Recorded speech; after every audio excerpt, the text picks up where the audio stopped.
사람이 내게 말하기를 여호와의 집에 올라가자 할 때에 내가 기뻐하였도다. 아멘. 사랑이 많으신 하나님, 오늘 저희들이 주의 전에 성전에서 또 가정에서 모였습니다. 하나님, 저희들의 모임을 복되게 하여 주시고 영과 진리로 예배할 수 있게 하여 주옵소서. 예수 그리스도의 이름으로 기원하옵나이다. 아멘. 하나님의 말씀을 시편 143편 5절부터 8절까지 말씀. 내가 옛날을 기억하고 주의 모든 행하신 것을 읊조리며 주의 손이 행하신 일을 생각하고 주를 향하여 손을 펴고 내 영혼이 마른 땅같이 주를 사모하나이다. 셀라. 여호와여, 속히 내게 응답하소서. 내 영이 피곤하니이다. 주의 얼굴을 내게서 숨기지 마소서. 내가 무덤에 내려가는 자 같을까 두려워하나이다. 아침에 나로 하여금 주의 인자한 말씀을 듣게 하소서. 내가 주를 의뢰함이니이다. 내가 다닐 길을 알게 하소서. 내가 내 영혼을 주께 드림이니이다. 아멘. 만남이라고 하는 단어를 생각할 때 어떤 느낌을 갖습니까? 만남이 설레이십니까? 아니면 부담이 되십니까? 요즘 같은 상황 속에는 어떤 만남들은 부담이 되는 만남들도 있습니다. 그래서 요즘은 만나더라도 거리를 두는 만남, 비대면이라는 말도 생겨났습니다. 2월, 3월 달에 코로나가 발병하고 확진될 때 요양원에 계시는 부모님들을 배울 수 있는 방법은 큰 유리창을 앞에 놓고 부모님들은 그 안에 계시고 자녀들은 바깥에서 그 얼굴만 보는 그런 일들이 있었습니다. 물론 지금도 그렇게 하고 있을 것 같습니다. 거리를 두고 만나는 것, 그것도 어떤 면에서는 유익한 면이 있을 것이다 하는 생각을 해봅니다. 숲을 보고 나무를 본다, 이런 말이 있습니다. 멀리서 보면 전면만 보는 것이 아니라 옆면도 보고 뒷면도 볼 수 있고 옆에 누가 있는가 하는 그것도 볼 수 있어요. 그런 면에서는 거리를 두고 만나는 것에 유익이 있을 것 같습니다. 그러나 밀접한 만남, 대면하는 만남, 가까이서 만나는 것, 말소리를 들을 수 있는 거리뿐만 아니라 숨소리도 들리는, 체온도 느낄 수 있는 거리에서 만나는 것은 또 다른 만남일 겁니다. 더 자세하게 알 수 있고 느낄 수 있을 것입니다. 사람은 동시대의 사람과는 대면에서 만나죠. 그래야 잘 알 수 있고 잘 느낄 수 있기 때문이라 생각하는 것입니다. 근데 사람들은 동시대의 사람들과 만나는 것에 만족하지 못하는 듯합니다. 요즘, 아니 벌써 몇 년 전부터, 그 이전에부터도 타임머신을 소재로 한 드라마가 많이 나오고 있는 것을 보게 돼요. 타임머신, 어떤 기계의 힘을 빌어서 2020년 9월 6일 아닌 2019년 9월 6일로 가는 거예요. 과거로 가는 거죠. 그래서 과거의 사람을 만나는 거예요.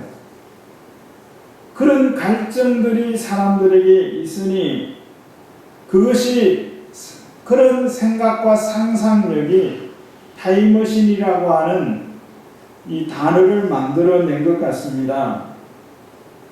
근데 그 드라마들을 보면 심각한 문제들이 있더라고요. 과거로 가서 과거를 바꾸는 거예요. 그래서 미래를 바꾸려고 하는 겁니다. 이것은 바벨탑을 쌓는 것과 같습니다. 그러나 그것이 아니라고 하면 과거의 사람들과의 만남을 가질 수 있다면 훨씬 더 많은 것을 알게 될 것입니다. 다른 시대의 사람들과 만날 수 있는 도구 중에 하나가 기록이죠. 문서입니다. 책이죠. 가장 많은 사람들이 이용하는 기록 문서가 성경입니다. 성경은 베스트셀러입니다. 가장 많이 팔리고 가장 많은 사람들이 가지고 있는 책이 성경입니다. 이 성경에서 다른 시대에 많은 정보들을 얻을 수 있습니다. 1000년 전, 2000년 전에 사람들이 어떤 생각을 하면서 살아갔는지, 무엇을 먹고 어떤 집에서 살고 어떤 일들을 하면서 살았는지 이런 것들을 알 수 있어요. 그러나 성경은 그런 것들에 대한 정보를 얻게 하기 위해서 하나님 우리에게 주신 게 아닙니다. 그거는 보너스예요. 하나님께서 성경을 우리에게 주신 이유는 하나님을 만나라고 주신 겁니다. 하나님을 만날 수 있는 유일한 도구가 성경입니다. 성경을 덮어놓고 하나님을 만났다? 이거는 잘못될 가능성이 굉장히 많습니다. 그래서 요즘은 이단들도요, 성경을 펴놓고 이야기합니다. 성경은 펴놓고 성경을 읽으면서 자기가 하고 싶은 말을 하는 거예요. 그게 이단이에요. 요즘의 이단들입니다. 성경은 하나님을 우리가 만날 수 있는 도구로 주셨어요. 자, 그런데 그 도구를 활용하는 이들에게 성령 하나님께서 일하셔야. 그래서 실시간으로 하나님을 만날 수 있게 하는 겁니다. 오늘 말씀에 보면 다윗은 옛날 일을 기억하려고 했습니다. 옛날 일이요. 여러분 어릴 때 몇 살 때까지 일을 기억하십니까? 저는 한 5살 때의 일, 그것도 어떤 한 장면, 인상 깊은 한 사진 한 컷과 같은 그런 장면을 몇 개 기억하는 것이 있어요. 우리가 옛날의 일들을 생각하면서 때로는 내가 한 일, 말한 것이든지 행동한 것이든지, 때로는 내가 겪은 것, 다른 사람들이 내게 한 말이든지 내게 행한 행동들이든지 이런 것을 기억하기도 합니다. 그런데 다윗이 옛날 일을 기억하면서 그 기억하는 대상이 뭐냐 하면 여호와의 손이 행하신 일, 여호와의 손이 행하신 일, 그것을 기억했다 그랬어요.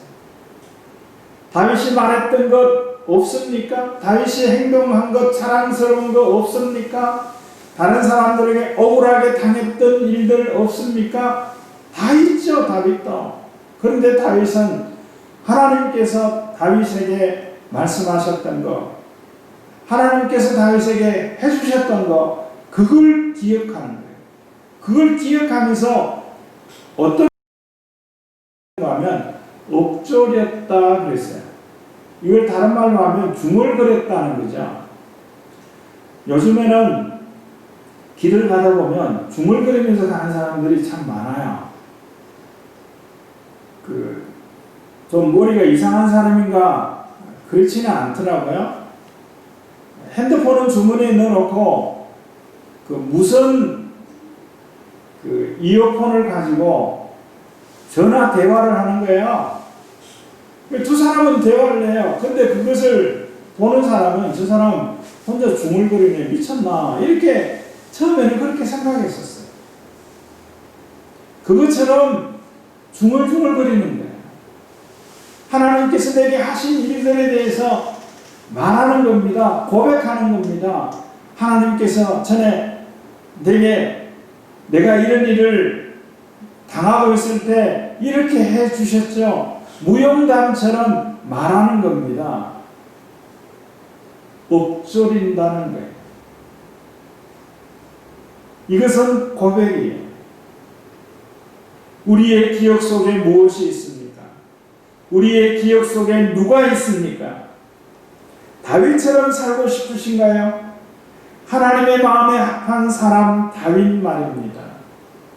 옛날 일을 기억하세요. 하나님께서 내게 행하신 일. 근데 오늘 성경에 보면 이렇게 표현을 했어요. 주의 손이 행하는 일을 생각하고, 여기에 주의 손이 행하는 이것이 다른 번역에 보면 주의 손이 막 행하신 일, 이런 의미가 있어요. 주의 손이 막 행하신 일이에요. 이게 뭐예요? 뉴스잖아요. 뉴스가 뭡니까? 옛날 이야기, 다른 사람이 다 아는 이야기는 뉴스거리가 되지 않죠. 때로는 언론사들이 어떤 내용을 보도하면서 속보라 그러면서 단독 보도 이렇게 쓰는 경우들이 있어요. 혼자 알고 혼자 그걸 보도한 거예요. 그러면 그렇게 그 기사를 취재해서 보도한 그 기자는 주가가 올라가는 거죠. 그게 거짓말이 아니면, 가짜 뉴스가 아니면. 주께서 행하신 일이라고 하는 것은 주께서 우리에게 행하신 그 일이 마침 바로 그 순간에 그걸 알게 됐다는 거예요. 그거는 실시간으로밖에 알 수가 없잖아요. 성령께서 알게 하실 때만이 알 수 있는 일들입니다. 그것을 엎조렸다 그랬습니다. 따끈따끈한 하나님이 우리에게 행하신 일들입니다. 이런 습관을 가지고 있었던 다윗은 6절의 말씀에 보면 이렇게 행한다 그랬어요. 주를 향하여 그랬어요. 주를 향하여. 우리가 향할 수 있는 곳은 많죠. 동서남북만 해도 네 곳이죠. 동쪽, 남쪽 사이까지 하면 8곳이죠. 우리가 향할 수 있는 곳은 무수하게 많습니다. 우리가 사람을 향할 수도 있고, 우리가 자연을 향할 수도 있고, 우리가 나 자신을 향할 수도 있습니다. 다윗은 주를 향하였다 그랬어요. 왜 그렇죠? 주의 행하신 일, 방금 마치신 일을 엎조리는 일들을 하고 있으니까 주를 바라보는 겁니다. 주님을 향하는 겁니다. 내 시선을 끌려고 하는 수많은 시도들이 있지만 그것을 외면하고 뿌리치고 주를 향하는 겁니다. 주를 향하면서 손을 폈다 그랬어요. 손을 폈어요. 손을 쥐지 않고, 주먹을 쥐지 않고 손을 폈어요.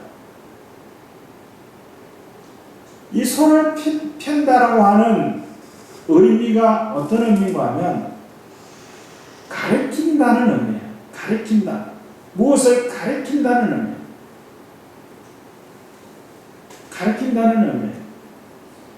축구 선수들이 골을 넣고 나서 하는 행동을 골 세레머니라 이렇게 말하는데, 김신욱 선수나 또 우리나라에 있는 많은 외국인 선수들도 보면 골을 넣고 나서 손가락으로 하나를 막 가리켜요. 이렇게 막 이러면서 막 이렇게 가리켜요. 저게 뭐 삿대질 하는 거냐 그랬더니 하나님을 가리키는 거예요. 하나님이 나로 골을 넣게 하셨다는 거예요. 이렇게 하면 좀 좋을 것 같은데 이렇게 하더라고요. 꼭 삿대질하는 같이 보이지만 삿대질이 아니라는 거예요. 그리고 때로는 자기 동료를 가리키는 경우도 있어요. 왜 그럴까요? 이 동료가 내게 패스를 잘해줘서 내가 골을 넣었다는 그런 뜻이라는 거예요. 손을 주를 향하여 손을 폈다라고 하는 것은 하나님이 하셨다는 거예요. 그리고 주먹을 쥐지 않고 폈다라고 하는 의미는 비웠다는 거예요. 손을 비웠어요. 손에 무엇을 들고 있으면 더 이상 받을 수가 없어요. 손을 폈다라고 하는 것은 내가 그것을 사용했든지 내가 그것을 누구 다른 사람에게 주었든지 그리고 빈손을 피는 거예요. 하나는 가르치는 모습이지만 하나는 손을 펴고 기다리는 모습입니다. 그러면서 7절은 이렇게 기도합니다. 여호와의 속히 내게 응답하소서. 응답하라는 해달라고 하는 말은 말씀하소서라고 하는 뜻입니다. 어떤 마음으로 이런 말을 하는가 하면 내 영혼이 마른 땅같이 주를 사모하는 마음으로 이런 말을, 이런 기도를 하는 거예요. 주의 말씀하옵소서. 내게 응답하옵소서. 내게 말씀하옵소서. 7절에 보면 두려워하나이다 라는 단어가 있어요. 두려워한다. 사람은 강도가 강하든지 약하든지 두려워하는 마음이 다 있습니다. 두려워하는 대상이 다를 수 있어요. 두려워하는 정도가 다를 수 있어요. 그 두려워하는 것을 감당할 수 있을 정도여야 합니다. 그것을 넘어서면 마음의 병이 되는 거예요. 뼈가 상하게 되는 겁니다. 그래서 어느 정도의 두려움은 도움이 돼요. 그러나 두려움이 과해지면 생체 리듬도 깨어집니다. 두려움의 대상이 잘못되면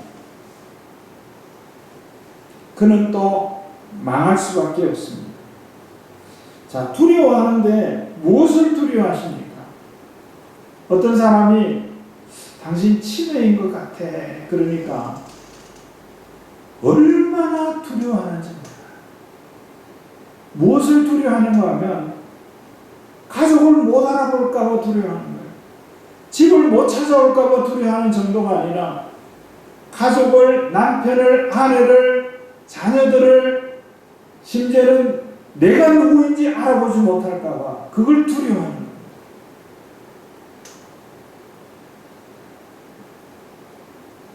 우리가 두려워할 것이 있어요.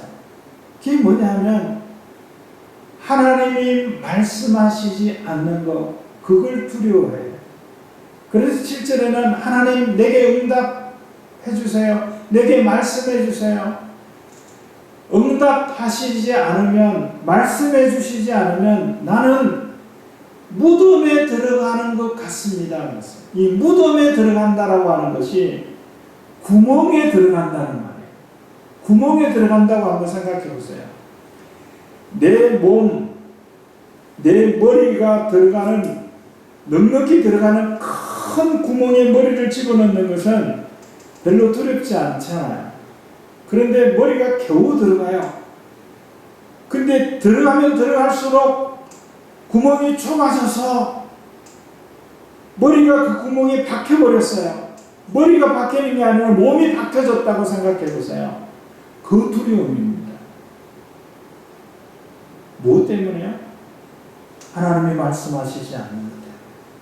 아니, 더 다른 면에서 보면 하나님의 말씀을 들을 수 없는 것. 하나님의 말씀을 내가 들을 수 없는 것, 그걸 두려워하고 있어요. 내가 누구인지, 치매가 걸려서 내가 누구인지를 모르고 집을 찾을 수 없고 가족을 알아볼 수 없는 그 두려움보다 더 큰 두려움입니다. 시각장애인들이 두려워하는 것 중에 하나가 화재 나는 거예요. 오래전에 본 드라마에 시각장애인을 어렵게 하려고 성냥불을 켜서 신문지에 불을 붙이는 거예요.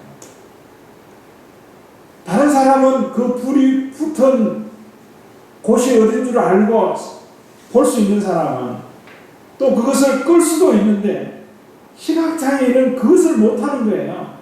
불이 났는데 불이 난 곳이 어딘지 물론 열기로는 알 수 있겠죠. 불의 크기가 어딘지 그 불을 어떻게 피할 수 있는지 그걸 모르는 거예요. 그 판단을 할 수가 없어요.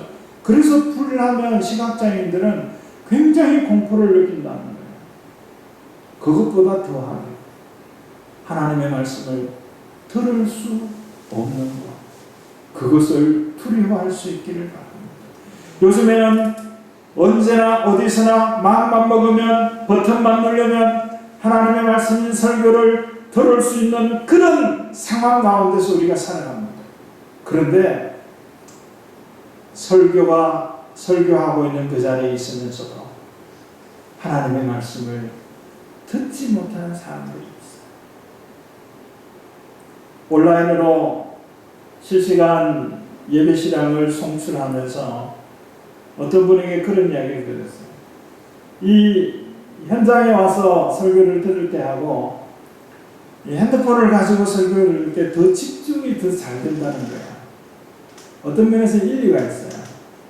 왜냐하면 이전까지는 현장에서는 이 스피커에서 나오는 소리를 방송으로 보냈거든요. 몇 주 전부터는 이 마이크에서 나가는 소리만 방송으로 나가게 그렇게 만들었습니다. 그래서 현장의 잡음들이 잘 들리지 않아요. 그래서 보다 더 선명한 그런 음성이 나오고 분명히 하나님 말씀이 선포되고 있는데 하나님 말씀을 들을 수가 없어요. 청각에 문제가 있어서 들을 수 없는 것이 아니라 소리는 들리는데 들려지지 않는 거예요. 웅웅거리는 소리만으로만 들리는 겁니다. 이걸 두려워하십니까? 하나님 말씀을 들을 수가 없어요. 하나님 응답해 주세요. 하나님 말씀해 주세요. 응답하신다는 게 뭐죠? 예스라고 하시든지 노라고 하시든지 웨이트라고 기다리라고 하시든지 좀 말씀해 주세요. 들을 수가 없어요. 하나님의 말씀을 들을 수 없는 것을 두려워하는 성도가 되시기를 주의 이름으로 축원합니다. 이런 다윗이 8절에 보니까 아침에 나로 하여금 주의 인자한 말씀을 듣게 하소서 그랬어요. 하나님의 말씀을 듣는데 언제 들으면 좋겠다. 하루 일과를 끝난 마지막 시간도 아니고 하루 일과를 하는 그 중간의 시간도 아니고 아침입니다. 아침은 뭐냐 하면 하루 일을 시작하기 전이 아침입니다. 어떠십니까? 다 가족들이 다 일어나서 활동하고 있을 때 일어나시는 편이십니까? 아니면 제일 먼저 일어나시는 편이십니까? 영어 속담에 이런 속담이 있어요. 일찍 일어나는 새가 벌레를 잡아먹는다. 그런 말이 있어요. 아침에 성경을 펴고 성경을 읽으면 하나님 만나는데 훨씬 좋습니다. 방해를 받지 않잖아요. 텔레비전 방해, 집안일을 하는 사람들의 그 소리의 방해, 그런 방해가 없지 않습니다. 아침에 성경을 읽어가면 하나님을 만날 수 있습니다. 다윗은 주의 인자한 말씀을 듣게 하소서 그랬어요. 여기 인자하다라고 하는 이 말의 의미는 인자하다. 그 원어의 의미는 뭔가 하면 친절하다, 책망하다 이런 뜻이 있어요. 상반되는 의미잖아요. 친절하다는 거하고 책망하다라고. 그러면 그 인자한 언어라고 하는 인자한 말씀을 이 말을 또 다른 번역에서는 변함없는 사랑의 말씀 그랬어요. 변함없는 사랑의 말씀. 자, 원어대로 친절하고 책망하고 부끄럽게 하는 말씀이에요. 이걸 같이 믹스해서 하나로 뽑아내보면 어떤 의미인가 하면 칭찬만 하는 것이 인자한 말씀이 아니에요. 책망도 하나님의 인자하십니다. 그런데 책망을 어떻게 하는가 하면 친절하게 하시는 거예요. 책망을 친절하게 하시는 거예요. 여러분, 좋은 말도 크게 말하면 사람들이 싫어한다라고 하는 게 성경에 기록이 되어 있는 부분이 있어요. 그런데 책망의 말도 변함없는 사랑과 친절한 태도로 그렇게 말을 하면 그게 인자한 말씀입니다. 때로는 우리가 말하거나 행동한 것 때문에 사람들에게 어려움을 주고 일을 걸치는 그런 상황 가운데에서 있을 때 자책하게 되죠. 아침에 하나님의 말씀을 통해서 하나님을 만나면 이런 음성을 들을 수 있을 것입니다. 네 탓이 아니야. 네가 분명히 한 거지만 네 탓이 아니야. 일을 뒤죽박죽으로 엉망으로 해놓고 있지만 잘 될 거야. 우리가 듣고 싶은 말 아닙니까? 인자한 하나님의 말씀입니다. 이름으로 주를 의뢰할 수 있습니다. 믿는다는 것이죠. 인자한 하나님의 말씀을 듣게 되면 내가 다닐 길을 알게 된다 그랬어요. 내가 할 일, 할 말, 그것을 알게 되는 거예요. 그런데 그것을 어떻게 하는가 하면 해야 할 때, 말을 해야 할 그때 알게 되는 거예요. 때로는 우리가 말을 해야 할 그때 할 말을 찾지 못해서 다 지나가 버린 뒤에 할 말을 알게 되는 경우도 가끔 있잖아요. 얼마나 아쉬워요. 얼마나 아쉬워요. 내가 해야 될 행동이 있어요. 그런데 내가 해야 될 행동을 해야 될 그 시간이 지나서 그것을 알게 됐어요. 얼마나 아쉽습니까? 성경을 통해서 성경을 읽으면서 하나님을 알고 성령께서 역사하실 때 우리가 해야 할 말과 우리가 해야 될 행동을 실시간으로 성령께서 알게 하시는 겁니다.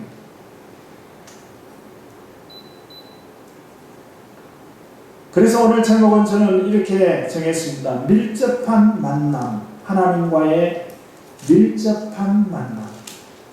베드로가 예수님이 빌라도 법정에 끌려 들어가는 모습을 보면서 예수님에게서 멀리 떨어져서 어떻게 되는가 보려 했다 그랬어요. 때로는 멀리 떨어져서 봐야 될 때도 있겠지만 하나님과 우리가의 만남은 밀접한 만남이야. 때로는 성경을 읽을 때 다독을 하고 정독을 한다는 말이 있어요. 이게 숲, 나무 이런 말이죠. 성경을 다독을 할 때는 그냥 빠른 속도로 눈으로 읽든지 소리를 내서 읽든지 이렇게 하죠. 그러면요 이런 거 꼭 경험하시게 될 거예요. 어떤 한 곳에서 딱 머물게 되는 경우가 있어요. 어떤 한 단어, 어떤 한 내용에 딱 머물게 되는 경우가 있습니다. 그러면 그것을 다시 읽는 거예요. 또 읽는 거예요. 5번 읽는 거예요. 그 부분만 10번 읽는 거예요. 그게 뭐예요? 그게 하나님과의 밀접한 만남을 가져오는 방법입니다. 그것은 모든 사람이 알 수 있는 거예요. 나만이 알 수 있는 거예요. 그게 경건의 시간입니다. 그게 큐티입니다. 그게 하나님과의 밀접한 만남을 가져오는 겁니다. 그러기 위해서 성경을 처음부터 끝까지 읽어야 돼요. 그러지 않고 성경을 그냥 딱 펴서 읽으면 어떤 말이 나온다는 거 들어보셨잖아요. 저가 가서 목매어 죽으니라. 아이고 이건 아니다. 그래서 또 다른 데를 딱 폈어요. 네가 해야 될 일을 속히 해라. 무슨 말씀인고 하면 성경은 창세기부터 계시록까지 다 독을 해야 돼요. 그러면서 그 가운데서 내 관심이 머무는 그 부분을 정독을 하는 거예요. 정독이라는 것은 읽고 또 읽고 이 말이 무슨 말인지 그 앞에 하고 뒤에 하고 읽으면서 그 부분을 생각하는 거예요. 그렇게 하면 하나님과 밀접한 만남을 가질 수 있습니다. 이 두 가지 반드시 해야 돼요. 성경을 통해서 아니면 하나님 만날 수 없어요.